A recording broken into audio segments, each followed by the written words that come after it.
আমার আনিশা সোনা বৃত্তি পেয়েছে, তাই তার স্কুল থেকে মিসরা ফোন দিয়েছিল আনিশাকে স্কুলে পাঠাতে। তাই আমার আনিশা সোনা তার মামার সঙ্গে স্কুলে যাচ্ছে। আমার আনিশা ছোটবেলা থেকেই খুব লক্ষ্মী একটা মেয়ে। এবার দিয়ে আমার আনিশা 3বার বৃত্তি অর্জন করেছে।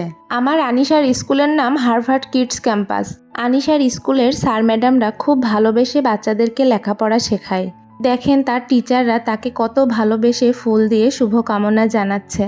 আর আনিশার প্রধান শিক্ষক আনিশাকে কত ভালোবেসে মিষ্টিটা খাইয়ে দিচ্ছে। কিডস ক্যাম্পাসের প্রধান শিক্ষক অর্থাৎ শফিক স্যার বাচ্চাদেরকে বরাবরই একটু বেশিই ভালোবাসে। আমার আনিশা নিজের জন্য যখন কিছু কেনে সেই জিনিসটা তার ভাইয়ের জন্য কিনে নিয়ে আসে। একসঙ্গে থাকলে তো দুই ভাই বোন খুব মারামারি করে, কিন্তু দুইজন দুইজনকে অনেক ভালোবাসে। ভাই বোনের সম্পর্কটা খুব মধুর হয়। আমার দুই সন্তানের দুষ্টু মিষ্টি ভালোবাসাগুলো দেখতে আমার ভীষণ ভালো লাগে। আজকের মতো এ পর্যন্তই। সবাই আমার আনিশা আয়েশের জন্য দোয়া করবেন। আর নতুন নতুন ভিডিও দেখতে হলে অবশ্যই আমার পেজটিকে ফলো করবেন। আর ভালো লাগলে একটি লাইক করবেন। আল্লাহ হাফেজ।